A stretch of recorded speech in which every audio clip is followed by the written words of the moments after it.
My brother Jason and I moved out to Colorado several years back. We both wanted to live by the mountains, but neither of us could afford to on our own, so we split the rent on a townhome in the suburbs right outside of Denver.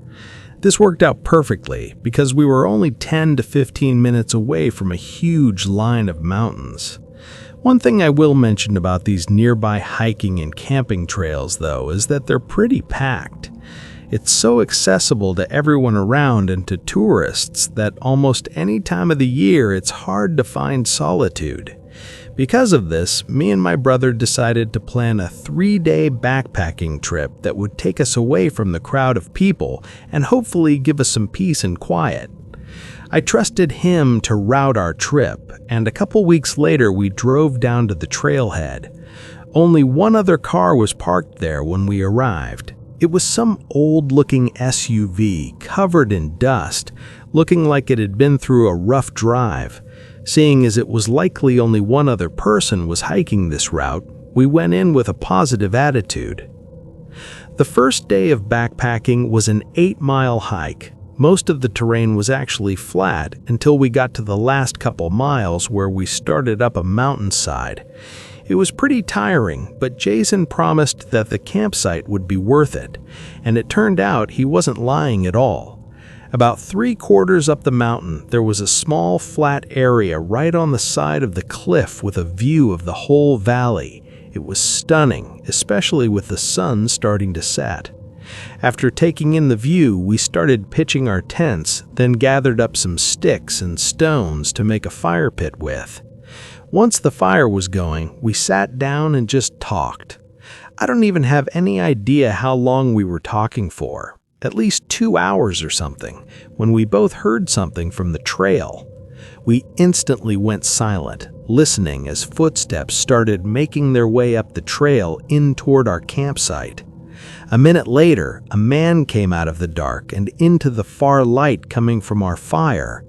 He wasn't wearing a headlamp, which every hiker and camper knows is an absolute must when there's even the possibility of being out in the dark. As he walked up, I think both Jason and I knew something was wrong. He had a grin on his face just as he approached the campfire. "Hey, did you need something?" Jason asked, standing up. The man looked at Jason, then at me, keeping that same eerie grin as he just turned around and walked away. Terrified, we didn't even speak for a few minutes, just listening to make sure he didn't come back. Then we grabbed some more dry sticks and rekindled the fire. Neither of us were sleeping. We stayed up the entire night, sometimes hearing what we thought were footsteps again, but never seeing the man. Once the sun was up, we packed and left, cutting our trip short and retracing the trail back to our car. When we got back, that same dusty SUV was there, which got us both wondering if that hiker had run into the same man as us and what happened to them. We notified the police, but ultimately found nothing out of it. There was no doubt the man was lying about being a park ranger, but the fact that he tried to lead us out into the woods in the middle of the night means he was likely trying something horrible. What that was, we don't know, but it seems like the other hiker may have been unfortunate enough to find out. I used to go camping all the time with some of my buddies from college, but once we graduated, we could never find time anymore.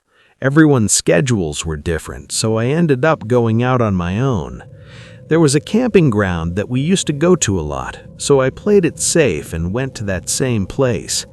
It was somewhat far out and not the easiest to get to, but that's why I liked it. Nobody would ever be there because there were a lot of easier options nearby to camp at. Knowing the route, I got there no problem and set all of my stuff up. Not long after, though, a man showed up. He looked like any other hiker, but he only had a small backpack, so definitely no tent or camping gear. The only thing that had me questioning why he was here was that this wasn't a very scenic spot or anything. It was a nice place to camp because it was an open area with trees around, but if you're not camping, then there would be no reason to hike all the way out here. I didn't think all that much about it at the time because the man seemed normal enough. Maybe he just wanted a quiet space to relax for a bit. I stayed by my tent and the man stayed on the other side of the campgrounds. Around 6, I walked away from my tent to cook my food, and it was around this time that I saw the man finally leave. I thought it was a little late to be walking back because it was going to be completely dark in less than an hour, and the hike was probably 3 hours. Other than that, I was just happy to be alone now. I boiled some water with my mini stove and made one of my freeze-dried meals, then went back near my tent and sat down. The sun was just about gone, so I brought out a small lantern and hung it on the side of the tent as I stayed outside and took in the atmosphere. It suddenly hit me that I was alone out there, and that usually this is when we'd all gather around and talk by a campfire, but by myself I didn't really have anything to do. After a while, I turned off the lantern and went inside my tent, laying down and turning in for the night. Sometime in the middle of the night, I woke up to the sound of footsteps nearby. When I opened my eyes, it was pitch black, and I had no idea how long I'd been asleep for, but the footsteps came closer and closer until they stopped on the other end of the campground. After a few seconds, I felt around for my lantern and turned it on, then unzipped the tent and looked out. 20 or so feet from my tent, there was the shape of a man standing, right by where I'd seen the guy from earlier standing, and from what I can make out, it was likely the same person, but they were just standing there, not doing anything. It was far enough into the night that this was immediately disturbing, no matter the context, and having turned my lantern on, he definitely saw me. "Hey, are you okay?" I called out to him. I waited a couple seconds, but he didn't show any signs of acknowledging me. I couldn't even tell which direction he was facing, but he was either facing away from me or directly at me, and I don't even know which way was more disturbing. I reached for my pocket knife from my backpack, then did the only thing I could do, which was stay sitting there and wait.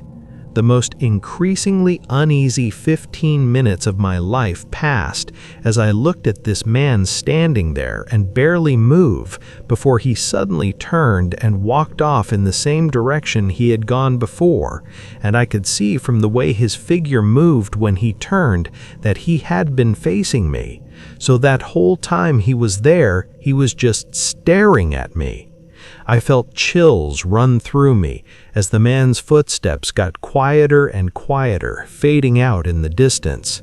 I didn't know what else to do other than stay up in case he came back, and as far as I know, he never did. I left in the morning and got back safely, but since then, I haven't been out camping. I don't know what that man was doing, but there's no world in which that wasn't extremely disturbing. Maybe I scared him off by waking up and watching him to make sure he didn't do anything, but that just terrifies me to think about. If I hadn't woken up that night, I was out camping in the backcountry near where I lived. I'm not much of a hiker, so I never take trails more than a mile or two. This one was just over a mile from the campsite to the trailhead where my car was parked. I'd been spending the weekend there, camping out by the lake, and was planning on staying for another 2 nights. On the 3rd day, I spent the morning hiking back to my truck and grabbing my fishing rod and some spare food, then hiking back to the camp. I thought I'd try my luck at fishing while I had the time. When I got back to the camp, though, there was another tent set up. It was farther down on the edge of the lake, and I didn't see anyone by it. Initially, I didn't care, but then it came through my mind that I hadn't seen anyone on the only trail leading to this part of the lake. Then again, there could be some other path that I just didn't know about. Whatever the case, I set up my rod and got to fishing. Every 20-ish minutes, I'd glance over at the tent on the side of the lake, but at no point during the 3 hours I was out there did I see anyone. Once the sun was starting to get lower, I packed up my rod and went back to my tent. I ate and got some sticks for the campfire, then waited for it to get a little darker before lighting it up. As soon as I did, I saw someone's shadow move in the forest ahead of me. They were just far enough for the light to not reach them, so after that quick glimpse, all I could see was total darkness. I made the assumption that it was the person with the tent down by the lake, probably gathering sticks for a fire. It was weird that just when I lit up my campfire, they were right outside my camp, but I chose to not overthink it. I leaned back in my chair and relaxed, looking at the fire, the sky, and the lake. It was so calming, I almost wanted to fall asleep in the chair. But just a half hour later, I looked past the fire and saw several figures coming from the forest.